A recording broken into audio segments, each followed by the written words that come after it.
Dreaming of Mocha by An Swerts and Eline.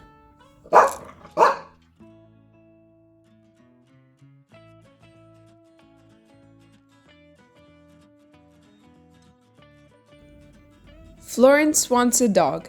It doesn't matter what kind of dog, just any dog, to take care of and to pet, to run with and to play with. If she gets a dog, she will never whine again, and always be good. That's what she promised Mom. But Mom isn't so sure, because dogs shed and leave dirty paw prints. And Dad has his doubts too, because dogs like to dig in his nice, neat garden. And that's why Florence still doesn't have a dog. And that's also why she searches every field and every park, because she hopes one day she will find one, a homeless dog that no one wants. Why? Because it is too fat or too thin, or too quiet or too wild, or too this or too that. But it doesn't matter to Florence, as long as it's a dog. One day, when Florence has given up all hope and is daydreaming on the swings with a bottle of juice, she suddenly sees a dog in the bushes, in her own garden, and without an owner. She stretches out her hand and the little dog immediately comes sniffing. His messy brown fur hasn't seen a brush for ages, but it's love at first sight for Florence. When Mom goes to wake Florence the next morning, Florence is already up, nicely dressed and with her hair in pigtails. "Aren't you the early bird?" Mom says, surprised. Florence smiles and blows her a kiss.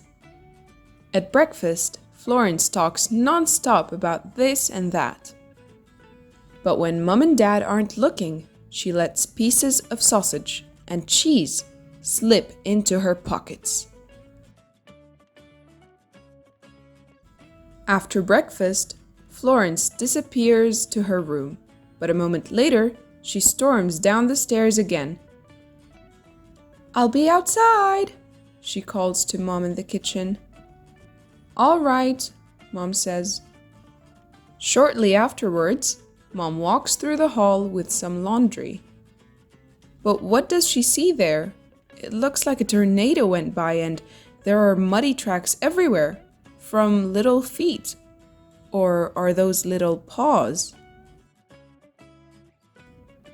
Mom follows the tracks to Florence's room. She opens the door and Florence looks startled. "You look like you've seen a ghost," Mom laughs, but then she feels something tickling her ankle. She looks down and then she sees a ghost. It's an extremely hairy ghost that looks a lot like a dog.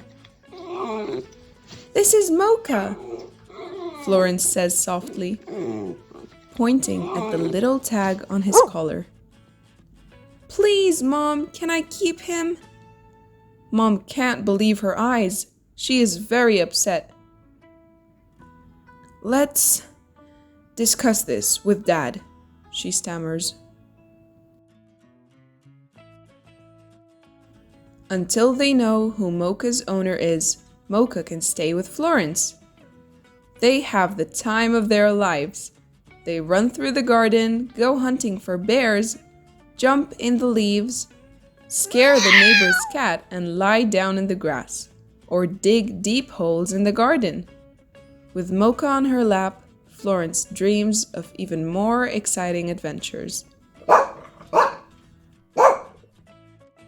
Florence is as happy as can be, but she is feeling a bit anxious too, because there are posters everywhere with Mocha's picture, and underneath it in big letters, "Found," plus a phone number. Mocha's owner will call soon enough. That's what everyone hopes. Everyone? Well, everyone except Florence. She hopes Mocha can stay with her forever. And that's why she brings a black pen whenever she takes Mocha for a walk. And then she changes the 6 of the phone number into an 8. Or she draws a mustache or a pair of glasses on Mocha's snout. But one day, he is at the door. Who? Yes, it's Mocha's owner. I'm Leon, he says. Mom offers him a cup of coffee. And Florence, she is astonished because Leon looks very different than she thought he would. He's not a villain who scared Mocha away. No, Leon is a sweet old man, and Mocha jumps up and wags his tail when he sees him. Bad dog, running off by yourself looking for adventure, Leon says. But he is clearly not really upset because he smiles and strokes Mocha's fur.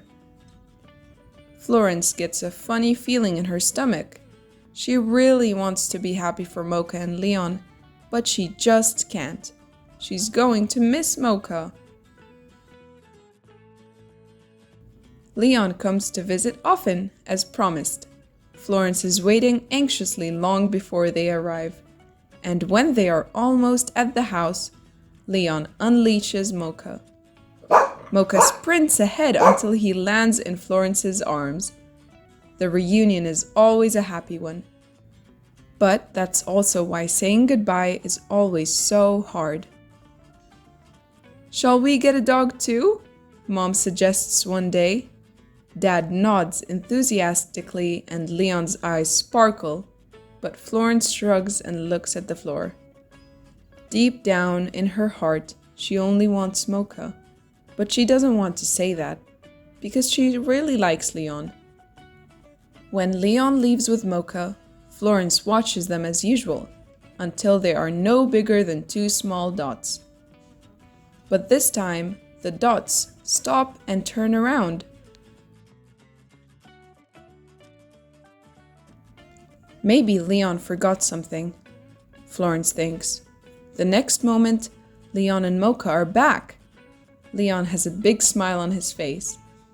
He knows Mocha likes being with Florence, and that is why he solemnly says, "If you promise to come and visit me often with Mocha, you can take care of him forever." Florence can't believe what she's hearing. "Forever?" she repeats.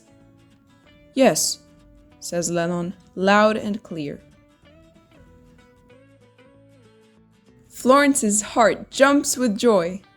"I promise," she says, and then again, but louder, "I promise!" And then again, but now so loud that the whole street can hear it. "I promise!" Her eyes sparkle, and with Mocha following close behind, she does a wild dance. Leon shakes with laughter and wipes away a tear. This is right, he thinks, and goes home with a happy heart. The end. Thanks for watching, and I hope you enjoyed the story. If you did, make sure to hit that like button and subscribe for more. Bye bye!